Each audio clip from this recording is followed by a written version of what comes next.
حضرت عمر فاروق کا عدل اور حضرت فاروق اعظم کا انصاف،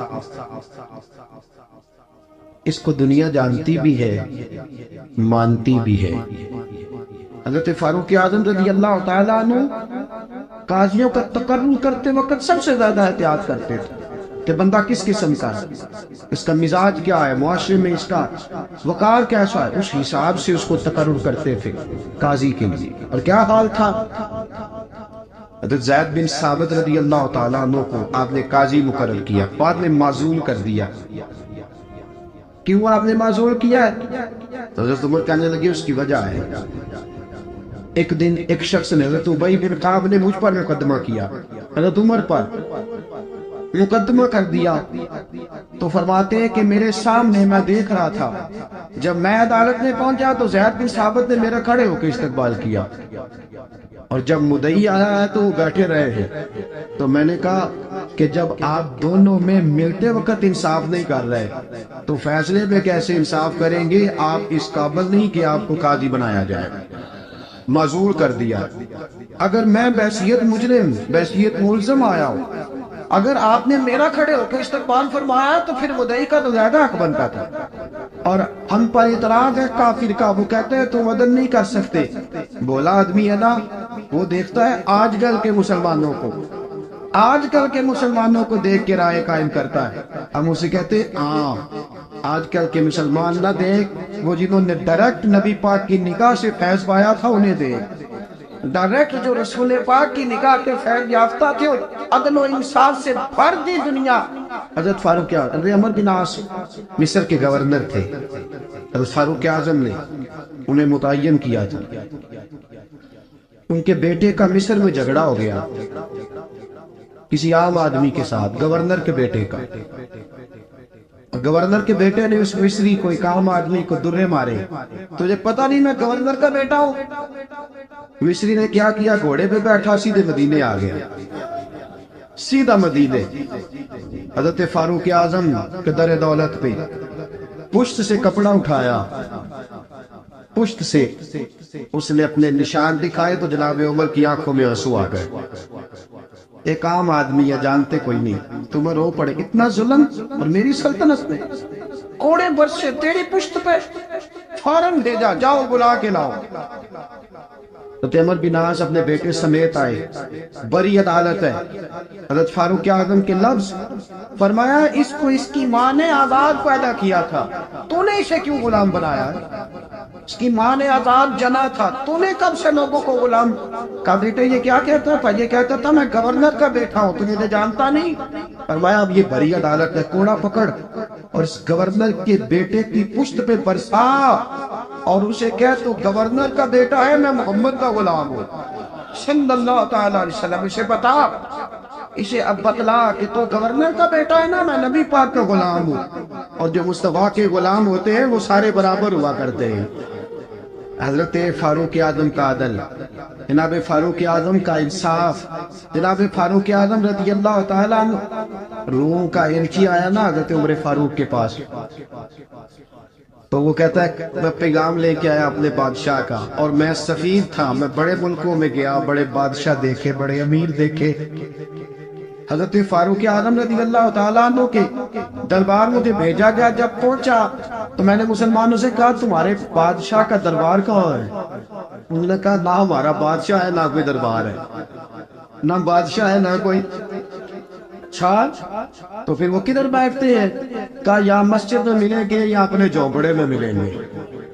تو کہا تمہارا بادشاہ بھی کوئی نہیں؟ کہا بادشاہ نہیں، ہم مومن ہیں، ہمارا ایک امیر ہے جسے امیر المومنین کہا جاتا ہے۔ وہ شخص کہتا ہے میں مسجد گیا، میں نے کہا عمر کدھر ہے؟ انہوں نے کہا جی ابھی نکلے تھے ادھر ہی ہوں گے۔ میں نے کہا یہ کیسا بادشاہ ہے؟ کوئی کہتا ادھر ہو گئے، کوئی کہتا ادھر ہو گئے۔ یہاں تو صوبائی وزیر صاحب سڑک سے گزرے تو سارے روڈ 3 گھنٹے بلاک رہتے ہیں، اور یہ کیا چکر ہے کہ لاکھوں مربع میل کا حکمران، کوئی کہتا اس گلی میں گیا، کوئی کہتا اس گلی میں گیا، یہ کیسا بادشاہ ہے؟ کدھر ہے عمر؟ انہوں نے کہا یہی تھا۔ دوسرے سے پوچھتا جو وہ باغ کی طرف گئے، باغ میں گئے تو وہ ایلچی کہتا ہے میں نے باغ والے سے پوچھا کہ یہاں تمہارا امیر کدھر ہے؟ انہوں نے کہا وہ درخت دیکھ رہے ہو؟ کہا حضرت دیکھ رہا ہوں۔ اس درخت کے نیچے وہ ایک شخص جو سویا ہوا ہے نا مٹی کا ڈھیلا سرانا بنا کے، وہ درخت کے نیچے مٹی کے ڈھیلے کا سرانا بنا کے جو بندہ سویا ہے وہی ہمارا امیر ہے۔ وہ سامنے حضرت سیدنا عمر فاروق کے پاس وہ بندہ جا کے کھڑا ہو گیا، وہ کہتا ہے کہ پسینہ گر گر کے نا مٹی کے ڈھیلے پہ گارا بنا رہا تھا، پسینہ گر گر کے مٹی کا ڈھیلا، وہ تر تھا۔ حضرت فاروق اعظم سو رہے تھے، کہنے لگا میں بیسیوں اور درجنوں بادشاہوں کو دیکھ چکا تھا جن کی آگے 10 گن۔ حضرت عمر کی آنکھ کھلی، تامت سمیٹی اٹھ کے بیٹھ گئے، کدھر آیا ہے؟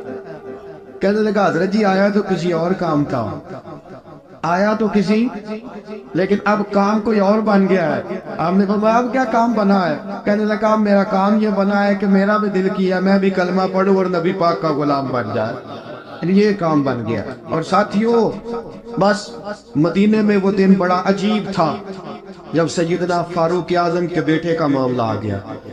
آج 60 سال کا بوڑھا عمر ابو شامہ حضرت عمر کے صاحبزادے، یہودیوں نے سازش کر کے انہیں نبیذ پلا دی، نبیذ جائز تھی، نبیذ کیا کہ شراب پلا دی۔ پھر مقدمہ قائم ہوا کہ اب پتہ چلتا ہے عمر کتنا عدل کرتا ہے۔ سیدنا فاروق اعظم کے پاس گواہ آئے، صاحبزادہ اندر کھانا کھا رہا تھا، فاروق اعظم نے گریبان سے پکڑا کھینچ کے لائے، فرمایا ابو شامہ چل، تو نے شراب پی ہے، تجھے کوڑے مارے جائیں گے، تیرے لیے 100 یا 80 کوڑوں کی سزا تیاری کر لے۔ ابو شامہ کہتے ہیں کہ ابا جی انہوں نے نبیذ کہی تھی، شراب پلا دی۔ فرمایا تو نے پی کیوں؟ تو نے پی کیوں؟ بڑے بزم میں بار شیر مسجد نبوی کا فاروق اعظم، اولاد تو بزدل کر دیتی ہے نا بندے کو، اولاد تو کمزور کر دیتی ہے۔ آج مدینے نے عجیب ماجرا دیکھا، حضرت فاروق اعظم کی زوجہ روتی ہوئی آئی، کہنے لگی حضرت جی میرا لخت جگر ہے، ایک کوڑے کے بدلے پیدل حج کرو گی، ایک کوڑے کے بدلے صدقہ اور خیرات کرو گی، میرا بیٹا غلطی کر بیٹھا ہے، یہ کام نہ کرے۔ آپ نے فرمایا تو مجھے کہتی ہے میں یہ کام نہ کروں؟ تیرے حج اور تیرے کوڑے کیا کرتے، تیرے حج اور صدقے کیا کرتے ہیں؟ کوڑے لگانا میرے مصطفیٰ کی شریعت کا قانون ہے۔ تو بیٹے کی بات کرتی ہے، عمر کا اپنا معاملہ بھی ہوتا تو عمر یہی سلوک کرتا۔ لوگوں نے کہا حضرت جی آپ تھوڑی دیر، ابھی ان کی والدہ پریشان ہے، گھر میں پریشانی ہے، ذرا ٹھہر جائے، کل پرسوں ترسوں سزا دے لیجیے گا۔ فرمایا تمہیں یاد نہیں جب مدینے کی ایک بی بی نے چوری کر لی تھی اور میرے مصطفیٰ کی بارگاہ میں کہا گیا تھا حضور ذرا ٹھہر جائے سزا نہ دے، حضور نے فرمایا تھا اگر فاطمہ بھی چوری کرتی تو ہاتھ کاٹ دیتا۔ تمہیں یاد نہیں میں تیرے مصطفیٰ کے ٹکڑے کھانے والا ہوں، میں کیوں دیر کروں؟ اس نے گناہ کرنے میں دیر کی ہے جو سزا میں دیر کروں، برساؤ کوڑے۔ حضرت افلا نامی غلام، حضرت جی آپ کا لخت جگر ہے۔ فرمایا لخت جگر نہ دیکھ، مصطفیٰ کا قانون دیکھ، میرا بیٹا نہ دیکھ، مصطفیٰ کے قانون کا قیام ضروری ہے۔ اگر علی بیٹے کی قربانی دے سکتا ہے، اگر لوگ فاطمہ کے بیٹے کی قربانی یاد رکھیں گے تو تاریخ کبھی بھی عمر کے بیٹے کی قربانی نہیں بھولے گی۔ فرمایا غلطی سے ہو گیا یا جیسے بھی، اسے خیال کرنا چاہیے تھا، کوڑے لگاؤ۔ 80 کوڑے لگے تو بیٹے کی روح پرواز کر گئی۔ جب جوان بیٹا کسی کا، کوثر نیازی نے کہا تھا باپ کا جنازہ اٹھانا بڑا آسان پر بیٹوں کے جنازے اٹھانے بڑے مشکل ہیں۔ جب فاروق اعظم کا بیٹے کا انتقال ہوا، بیٹے نے آنکھیں کھولی، باپ کی طرف دیکھا تو سیدنا فاروق اعظم عدل و انصاف، 2 آنسو آنکھوں میں آئے، کہا بیٹا حضور سے جا کے کہنا کہ عمر نے بیٹا نہیں دیکھا، آقا تیرا قانون دے، جا کے حضور سے میرا پیغام دینا۔ حضرت ابو شامہ رضی اللہ تعالیٰ عنہ وصال کر گئے۔ تاریخ کیسے کیسے منظر ازالت خلفاء شاہ ولی اللہ کی بطور حوالہ پیش کر رہا ہوں۔ حضرت ابو شامہ کا وصال ہو گیا، 20 کوڑے باقی تھے۔ لوگ کہنا حضرت جی آپ کیا کرنا ہے؟ فرمایا اس کا جنازہ پڑھو، اسے قبر میں دفن کرو، باقی 20 کوڑے اس کی قبر پہ مارو، اس کی قبر پہ 20 کوڑے مارو۔ کا حضرت جی ایسا بھی ہوتا ہے؟ فرمایا اس لیے ایسا ہوتا ہے کہ یہ میرے مصطفیٰ کا قانون ہے، میری اولاد کا معاملہ ہے تو میں درگزر کروں۔ فرمایا مارو کوڑے۔ حضرت سیدنا